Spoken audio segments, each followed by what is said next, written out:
نبی پاک صلی اللہ علیہ وسلم نے فرمایا جو عورت 4 کام کر لے میں محمد اس کو جنت کی ضمانت دیتا ہوں، 4 کام پر جنت کی ضمانت دیتا ہوں۔ نماز کی پابندی کرے، رمضان کے روزے رکھے، پردے کے ساتھ زندگی گزار کر اپنی عزت کی حفاظت کرے اور خدمت کر کے اپنے شوہر کو راضی رکھے۔ 4 کاموں پہ فرمایا جنت تمہارے لیے لازم ہو جاتی ہے۔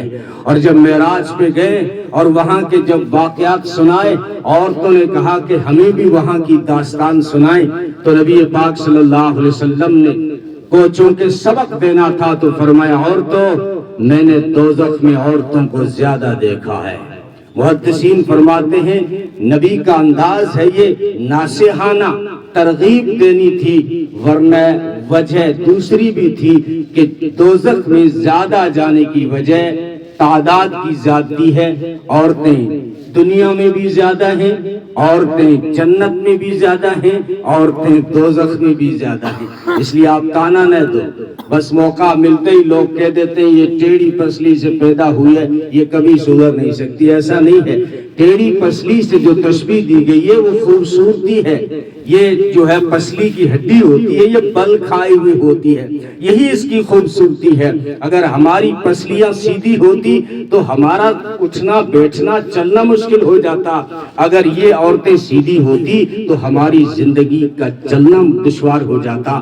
یہ نزاکت، یہ خوبصورتی ہے جو ہے تشبیہ دی گئی ہے، ورنہ کوئی اسلام تانا نہیں دے رہا، اس کی بدصورتی کا اور بد کرداری کا ذکر نہیں کر رہا بلکہ خوبی کا ذکر کر رہا ہے۔ اللہ رب العزت نے، لوگ کہتے ہیں یہ تو الٹی پسلی سے نکلی، الٹی جانب سے، اس کی بھی وجہ ہے، الٹی طرف سے اللہ نے عورت کو اس لیے نکالا، یہ دل جو ہے وہ اکثر الٹی طرف ہوتا ہے، بہت کم کروڑوں میں کوئی ایک ایسا کیس آئے گا۔ ایک میرے دادا تھے جن کا ہارٹ فیل ہوا، پتا چلا کہ ان کا ہارٹ جو ہے رائٹ جانب تھا، لیکن یہ بہت کروڑوں میں کوئی ایک کیس ہوتا ہے، اکثر ہارٹ الٹی طرف ہوتا ہے۔ اللہ نے عورت کو الٹی طرف سے نکال کے یہ پیغام دیا ہے، عورت ہمیشہ جو ہے عزت دینے اور دل میں رکھنے کی چیز ہے۔ اگر عورت بیٹی ہے تو اس کا مقام دل میں ہے، عورت ماں ہے تو اس کا مقام دل میں ہے، عورت بیوی ہے تو اس کا مقام دل میں ہے، اس لیے دل کے قریب سے اس کو نکالا ہے، ورنہ الٹی جانب سے نکالنا کوئی عیب نہیں ہے۔ تو خیر نبی نے فرمایا عورتوں میں نے دوزخ میں تمہیں زیادہ دیکھا ہے۔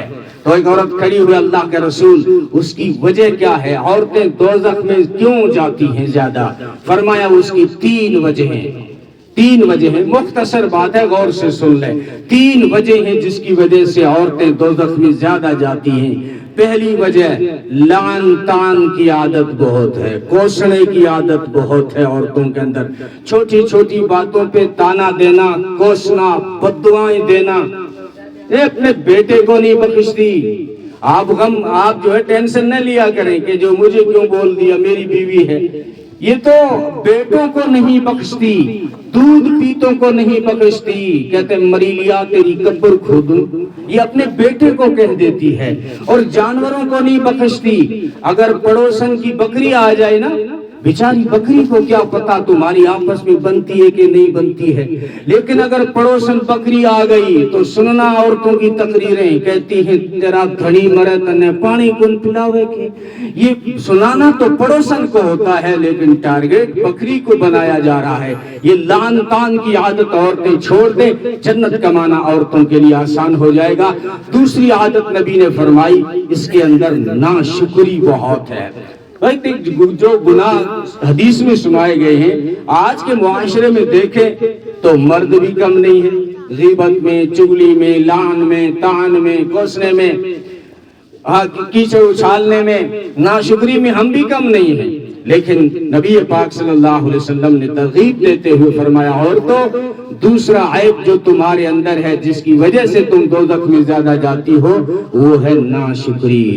ناشکری آپ آزما کے دیکھ لیں، ٹرائی کریں کہ اس سے کہیں، اور آپ اس کی منہ سے اگر تعریف سننی ہے تو کہیں کہ دیکھ میں تیرے لیے کتنے کپڑے لایا، کتنے برتن لایا، دبئی کی گلاس تیری رسوئی میں، جے پور کا سیٹ تیری رسوئی میں، مسکت کے شیشے کے پڑے ہوئے پیالے تیری رسوئی میں، کیا کہے گی؟ آپ جو ہے تعریف کے انتظار میں رہیں گے، لیکن وہاں سے جملہ آئے گا وہ تو کیا کا برتن ہے، وہ تو ٹھیکرا ہے۔ اب اگر آپ کہیں گے کہ میں تیرے لیے بہت سینڈل لایا، بہت چپل لایا، کیسے کیسے ڈیزائن دار لایا، کیا کا چپل، میں تو لیٹر ہے، لیٹرا ہے، اچھا، اور میں تیرے لیے کتنے کپڑے لایا، کتنے مہنگے، کیسے سوٹ، کون سی چوائس ہے جو میں نے پوری نہیں کی، کون سا موقع آیا، کون سا وہ تہوار آیا کہ جس تہوار پہ تجھے نیا سوٹ نے دلایا، میں تو کیا کا کپڑا، میں تو چیتھڑا ہے، یہ ناشکری۔ شیخ سعدی رحمت اللہ علیہ فرمایا کرتے تھے کہ جو ہے ہم سب کا یہ حال ہے کہ خدا کی نعمتیں کھا کھا کے دانت گھس گیا، لیکن زبان پہ اللہ کو شکر کو نہیں آوے۔ اللہ کی نعمتیں کھا کھا کے دانت گھس گیا، 70 سال سے رسوئی میں کیا نہیں ہے، گودام میں کیا نہیں ہے، فریز میں کون سے پھل فروٹ نہیں ہے، لیکن اگر کھانا بناتے وقت عورت نے اگر دیکھ لیا کہ ہلدی ختم ہے، نبڑی ہوئی ہے، زیرہ نہیں ملا، نمک آج ختم ہے، سیدھا یہی جملہ آتا ہے، سیدھا کان لگایا کرو کہ جد سے یہ گھر میں آئی ہوں کی کون دیکھو۔ یہ بات شیخ سعدی کی صحیح ہوئی کہ نہیں کہ پوری زندگی خدا کی نعمتیں کھا کھا کے دانت گھس گیا، لیکن زبان پہ اللہ کو شکر کو نہیں آوے۔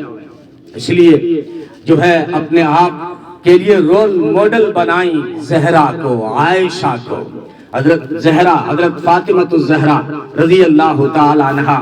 میری ماں بہنوں اور عزیز بیٹیوں، اگر پردہ سیکھنا ہے نا تو قرآن کریم کا ایک صفحہ کھولنا، سورہ مریم، اور وہاں پہ مریم کا ذکر پڑھنا، اور اللہ نے کس انداز میں کہا، وَذْكُرْ فِي الْكِتَابِ مریم، میرے محبوب اپنی اس کتاب قرآن میں ذرا مریم کا بھی ذکر کیجئے۔ وَذْكُرْ فِي الْكِتَابِ مریم اِذِ انتبذت مِنْ أَهْلِهَا مَكَانًا شَرْقِيًّا، جب وہ اپنے گھر میں مشرقی جانب بنے ہوئے نہان گھر غسل خانے میں نہانے کو گئی، فَاتَّخَذَتْ مِن دُونِهِمْ حِجَابًا، تو سب سے پردہ کر لیا۔ یہ پوچھتے ہیں نا قرآن میں پردہ کہاں ہے؟ بھائی پڑھتا تو اخبار ہے، پوچھتا قرآن کا ہے۔ اخبار پڑھ کے آتا ہے بولتا ہے قرآن میں پردے کا ذکر نہیں ہے۔ وہ قرآن میں بہت سی مقامات، بہت سے مقامات پہ جو ہے پردے کا ذکر ہے۔ دیکھو فَاتَّخَذَتْ مِن دُونِهِمْ حِجَابًا، یہ حجاب قرآن نے کہا، مریم نے حجاب کر دیا، پردہ کر لیا۔ اور اللہ نے، اب دیکھ لینا، اللہ نے جب جبریل کو بھیجا ہے، موقع کیسا ہے؟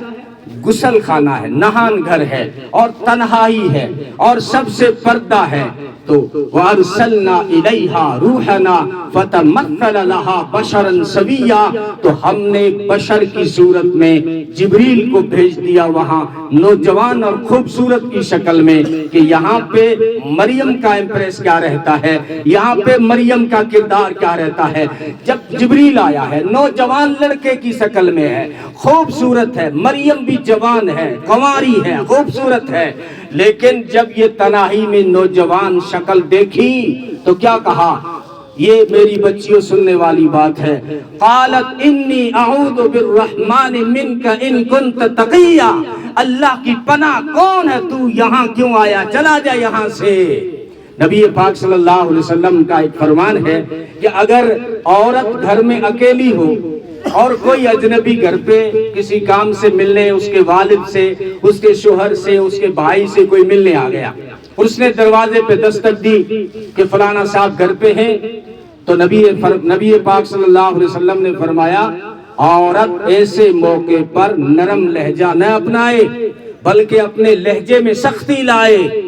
معاشرہ تو اس سے کچھ بھی کہے گا، معاشرہ تو یہ کہے گا کہ اس کے باپ نے اس کو ادب نہیں سکھایا، اس کی ماں نے اس کو جو ہے ادب نہیں سکھایا۔ نبی حکم فرما رہے ہیں کہ عورتوں ایسے موقع پر اپنے لہجے میں جلال لانا اور کہنا کہ چلے جاؤ، بعد میں آنا، ابھی وہ گھر پہ نہیں ہے۔ ایسے نہیں کہ تھے بیٹھک میں آ جاؤ میں چائے بنا لوں، نہیں، اجازت نہیں ہے۔ چائے بنا سکتی ہے اگر وہ تیرا سگا بھائی ہے تو، اگر چائے بنا سکتی ہے اگر وہ تیرا باپ ہے تو، اگر کوئی اجنبی ہے جس سے نکاح ہو سکتا ہے، تنہائی ہے، مرد ہے، تو پھر لہجہ بدل کے بات کر۔ دنیا چاہے تجھے بے غیرت کہے، لیکن میں محمد عربی تیری غیرت کو سلام کرتا ہوں۔ ایسی عورتوں کو میں شاباش دیتا ہوں جو ایسے موقع پہ اپنا لہجہ جلالی بنا دیتی ہے۔ تو مریم نے کیا کہا؟ اب مریم نے بھی لہجہ جلالی کر دیا کہ کون ہے، چلا جا یہاں سے۔ اب جبریل تھا، وہ تو فرشتوں کا سردار۔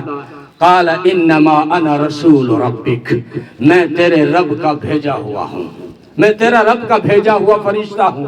مریم یہاں بھی نرم نہیں ہوئی۔ مفسرین فرماتے ہیں مریم یہاں بھی نرم نہیں ہوئی۔ فرمایا تو فرشتہ ہے تو اچھی بات ہے، فرشتے نبیوں کے پاس جاتے ہیں، یہاں کیا لینے آیا ہے؟ اور وہ بھی غسل خانے میں۔ چلا جا نبیوں کے پاس، اگر فرشتہ ہے تب بھی مجھے کوئی ضرورت نہیں، مجھے نہیں بات کرنی۔ اگر فرشتہ ہے، فرشتہ صفت سے بھی دھوکے کھائے لوگوں نے۔ مجھے یہاں سے کوئی گیا تھا اس علاقے سے جودھ پور پٹی لینے، وہ مکان پہ جو جودھ پوری پٹی ڈلتی ہے، وہ اکیلا گیا اور اس نے پورا مارکیٹ دیکھا ایک دکان میں داڑھی والا بیٹھا ہے، ہاتھ میں تصویر گھما رہا ہے۔ تو آدمی نے سوچا یار کم سے کم یہ دھوکہ نہیں دے گا، تصویر پڑھ رہا ہے اور چہرے پہ داڑھی ہے، اور وہ رقم پہلے دے کے آ گیا۔ اس نے بولا میں مال بھیج دوں گا۔ مال آ گیا، مال جب آیا نا دکھایا 1 نمبر کا تھا، پیسہ 1 نمبر کا لیا، جب مال آیا تو 1 نمبر کا کچرا۔ وہ انسان زندگی میں ایسا دکھی ہوا، مجھے کہتا تھا یار یہ داڑھی والے صحیح نہیں ہیں، یہ نمازی صحیح نہیں۔ میں نے کہا سب داڑھی نمازی والے برے نہیں ہوتے، لیکن آپ کی بھی یہ بیوقوفی ہے کہ آپ نے صرف داڑھی پہ تصویر دیکھ کے بھروسہ کیوں کر لیا؟ راجستھانیوں اتنے سادہ کیوں ہو جاتے ہو؟ تمہاری تعریف ہر جگہ ہوتی ہے، دبئی جاتے ہو، مسقط جاتے ہو، لوگ کہتے ہیں راجستھانی اچھا ہوتا ہے۔ ہم مدرسوں میں پڑھے گجرات وغیرہ میں، لوگ کہتے ہیں راجستھانی اچھے ہوتے ہیں، لیکن راجستھانیوں کی ایک خوبی خامی بنی ہوئی ہے، یہ بڑے سادہ ہیں، ہر ایک پہ وشواس کر لیتے، تھوڑا سا تعلق ہوا گھر کی عورتیں پردہ ہی نہیں کرتی۔ تو آپ پلو امام صاحب ہے تو کیوں آپ پلو امام صاحب ہے تو پردہ ہٹ جائے گا کیا؟ یہ سادگی تمہاری، یہ وشواس لے بھی ڈوبا ہے تمہیں۔ آپ کا گاؤں ہے قیام خانیوں کا ایک ادھر سیجو سر، 30 سال امامت کر کے چلا گیا، اور وہاں 30 سال جانے کے بعد میں، اب میں کیوں گیا وہ تو نہیں بتاؤں گا، لیکن جب چرچا ہوئی کہ کون تھا، کہاں کا تھا، تو وہ کوئی کہنے لگا تو بہار کا تھا، کوئی کہنے لگا نا یو پی کا، کوئی کہنے لگا نا بنگال کا۔ اور پھر یہ بات جب اس وقت میں کاڑو سر تھا تو کاڑو سر کے ڈینیے گوار میں بیٹھے ہوئے اور بات کر رہے ہیں کہ سیجو سر آڑا بھوڑا ہے، 30 سال آدمی رہ گئے، بھی کو ایڈریس کون جانے، بھی کو نام کون جانے۔ تو میں پاس میں کھڑا تھا، میں نے کہا بتاؤ میرو کے نام ہے، 10 سال من نے بھی ہو گیا ہے، جب کہ تو آپ اللہ آفت جی ہونے۔ یہ حال ہے راجستھانیوں، تمہاری سادگی لے ڈوبتی ہے تمہیں، کبھی کبھی اچھی ہے تمہاری صفت۔ بہرحال مریم کا لہجہ بتا رہا ہے میری بچیوں کہ ہمیں کچھ سکھا رہی ہے مریم کہ وہاں پہ لہجہ نرم نہیں کیا، اور اس نے پھر دوسری بات کہی کہ میں اس لیے آیا ہوں لِأَهَبَ لَكِ غُلَامًا زَكِيًّا، میں تجھے بیٹے کی مبارکباد دینے آیا ہوں۔ تو مریم اور غصے ہو گئی، کیسی باتیں کرتے ہو؟ ایک طرف کہتے ہو فرشتہ ہوں، خدا کا بھیجا ہوا ہوں، اور دوسری طرف کماری بچیوں کو بیٹے کی مبارکباد کی باتیں کرتا ہے، کیسی بے حیائی کی باتیں ہو رہی، مجھے نہیں بات کرنی۔ اب جو ہے تقدیر نے چٹکی بجائی، کذالک، تیرے رب نے جب فیصلہ کر دیا تو اب یہ ہوگا۔ وہ جب چاہتا ہے بغیر ماں باپ کے آدم کو بنا ڈالا، جب اس نے چاہا تو بغیر ماں کے حوا کو بنا ڈالا، اب ایک اور دنیا کو نمونہ دکھانا ہے کہ بغیر والد کے حضرت عیسیٰ کو لا رہے ہیں، اس لیے اس کے انتخاب کے لیے مریم کا انتخاب ہوا ہے۔ تو میری ماں بہنوں اور عزیز بچیوں، یہ جو ہے ایسا نہیں کہ آپ کے کردار پہ شک نہیں ہے، وہ عورتیں جن کو خدا سلام بھیجتا تھا، حضرت عائشہ وہ عورت ہے جن کو اللہ کی طرف سے کئی بار سلام آئے۔ ایک مرتبہ نبی پاک صلی اللہ علیہ وسلم کی مجلس میں سلمہ بیٹھی ہوئی ہیں، میمونہ بیٹھی ہوئی ہیں، اتنے میں دور سے ایک صحابی آتا دکھا جس کا نام ہے عبداللہ ابن مکتوم۔ یہ وہ صحابی ہے جو ماں کی پیٹ سے نابینا پیدا ہوئے، ماں کے پیٹ سے ہی نابینا پیدا ہوئے تھے۔ تو دور سے آتا دیکھا، نبی نے فرمایا میمونہ اندر چلی جاؤ، صحابی آ رہا ہے، اے سلمہ اندر چلی جاؤ، وہ صحابی آ رہا ہے۔ جب یہ دونوں اندر گئی، حضرت عائشہ کو پتہ چلا، ناز تھا تھوڑا، بول پڑی، کہنے لگی اللہ کا رسول کس بات کا پردہ؟ ایک تو وہ ہمارا روحانی بیٹا ہے، نبی کی بیویاں امت کی مائیں ہوتی ہیں، یہ بات قرآن نے کہی ہے۔